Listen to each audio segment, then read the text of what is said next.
그리스도의 풍성하신 은혜와 사랑이 늘 함께 하시길 바랍니다. 오늘 이 아침에는 열왕기상 제12장 21절로 33절까지의 말씀, 생명의 삶 큐티 5월 3일자 말씀입니다. 12장 21절 이하의 말씀을 봅니다.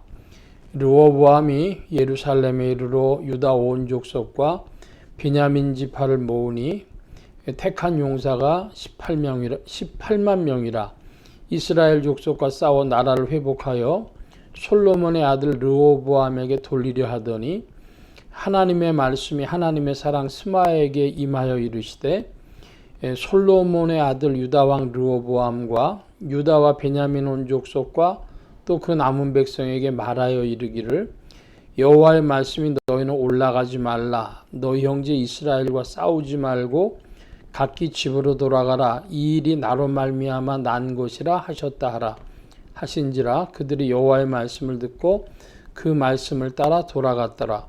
여로보암이 에브라임 산지에 세겜을 건축하고 거기서 살며 또 거기서 나가서 분우엘을 건축하고 그의 마음에 이르기를 나라가 이제 다윗의 집으로 돌아가리로다. 만일 이 백성이 예루살렘에 있는 여호와의 성전에 제사를 드리고자 하여 올라가면 이 백성의 마음이 유다 왕된 그들의 주 르호보암에게로 돌아가서 나를 죽이고 유다 왕 르호보암에게로 돌아가리로다 하고 이에 계획하고 두 금송아지를 만들어 무리에게 말하기를 너희가 다시는 예루살렘에 올라갈 것이 없도다. 이스라엘아 이는 너희를 애굽 땅에서 인도하여 올린 너희의 신들이라 하고 하나는 베들에 두고 하나는 단에 둔지라 이 일이 죄가 되었으니 이는 백성들이 단까지 가서 그 하나에게 경배함이더라. 먼저 30절까지의 말씀을 보면 21절에 이런 표현이 나옵니다. 르호보암이 예루살렘에 이르러 유다 온 족속과 베냐민 지파를 모으니 택한 용사가 18만 명이라 했습니다. 유다 온 족속과 베냐민 온 족속 혹은 베냐민 온 지파 이렇게 이야기를 하지 않고 유다 온 족속과 베냐민 지파라 함은 어떠한 함의가 있는 것이 아니냐 하는 것이죠. 하나님께서 르호보암에게 붙여주신 그 지파는 두 지파입니다. 10조각을 떼어서 여로보암에게 붙여주셨고 남은 두 지파는 유다와 레위입니다. 그러면 베냐민 지파는 어디서 나왔느냐? 베냐민 지파에겐 갈등이 있었던 것으로 봅니다. 베냐민은 사울을 배출한 지파로 그 베냐민 지파가 사실은 자기들을 왕권 지파로 인식하고 있었습니다. 유다 족속들이 다윗 이래로 자신들을 왕권 지파로 인식하고 있었던 것처럼 베냐민 지파도 사울 이래로 자신들을 왕권 지파로 인식하고 있었는데 이 이야기는 어디까지 내려오는가 그러면은 그 사도행전에서 사도 바울이 자신에 대해서 얘기하면서 나는 베냐민 지파요 그리고 바리새인이요 그런 이야기를 하지 않습니까? 그 정도로 베냐민 지파는 자신들에 대한 그런 높은 자긍심이 있었습니다.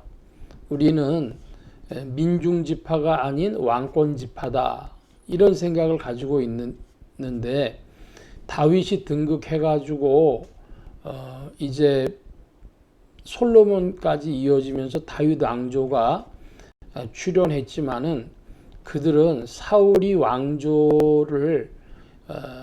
왕조가 다윗 왕조로 바뀌어졌던 것처럼 다윗 왕조가 다시 사울 왕조로 바뀌어질 수도 있다고 생각하고 있었고 그래서 자기들은 그 여로보암을 따르지 아니한 그 지파의 일부분이 있었다는 겁니다. 즉 베냐민 지파는 그 내부에서 갈등이 있었는데 자신들을 왕권 지파로 생각한 이들은 다윗의 편으로 남아 있었고 자기들은 민중 지파가 아닌 왕권 지파라고 인식하고 있었고 또 일부분의 베냐민 사람들은 다윗을 적대했기 때문에 여로보암 쪽으로 북이스라엘로 편을 들었다 이것이죠. 그래서 여기 베냐민 지파의 문제에 대해서 구약학자들의 설왕설래가 있습니다. 중요한 것은 베냐민 지파에서는 내부 갈등이 있었고 일부는 다윗을 편들었고 즉 솔로몬과 르호보암의 편을 들었고 일부는 여로보암의 편을 들었다. 이런 말씀이 되겠습니다. 그런데 그 일이 있고 나가지고 이제 그 하나님께서 전쟁을 치르지 못하게 하심으로 전쟁은 불발되었지만 여로보암은 가만히 보니까 자기의 그 정권이 북이스라엘 정권이 종교적인 토대를 두지 않으면 무너질 것을 염려해서 두 금송아지를 만들었다고 28절에 이야기하고 있습니다. 그 왜 송아지로 만들었느냐 하는데 그 당시에 기르던 가축들 중에서는 비둘기, 염소, 양 이런 것들이 드려지는 그 제물이었죠. 제물 중에 제일 큰 것, 하나님 앞에 드리는 예물 중에 제일 큰 것을 송아지로 드렸기 때문에 이 송아지를 그래서 그 하나님께 바쳐지는 가장 큰 것이고 거꾸로 하나님을 대표할 만한 어떤 것으로 인식해서 금송아지를 이렇게 만들었다. 이렇게도 이해를 합니다. 이것은 불법이었습니다. 하나님의 계명에 어긋나는 것이죠.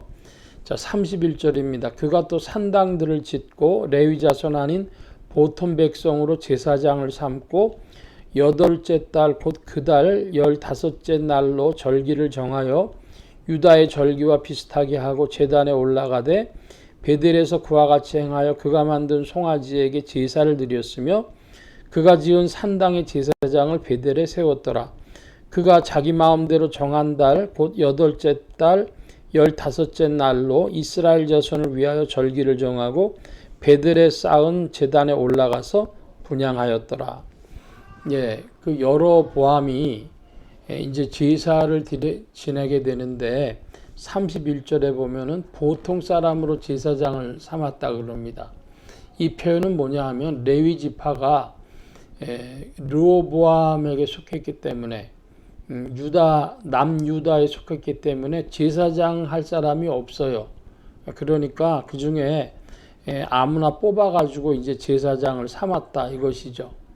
이것이 벌써 불법인데 그러므로 이 북이스라엘의 여로보암 정권은 오래 갈 수 없는 그 불법 위에 불법을 더하는 금송아지를 만들고 보통 백성으로 제사장을 삼고 하는 일들로 믿음을 떠난 그런 정권이 되겠습니다. 하나님의 심판이 임하여 있다 할 것입니다. 오늘 말씀 여기까지 봅니다. 기도합니다.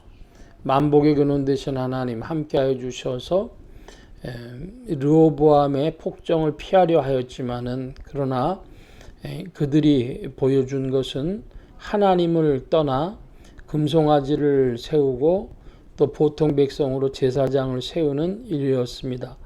아버지 하나님 오늘도 인생들의 지혜에 부족함을 알게 하시고 우리가 어떤 어려움을 피하기 위하여 어떤 불의함을 피하기 위하여 또 다른 불의함이 되는 것은 아닌지 스스로를 늘 자문하는 인생들이 되게 하여 주셔서 개인의 인생이든지 혹은 교회 생활이든지 사회생활에서 주님의 지혜를 얻도록 인도하여 주옵소서.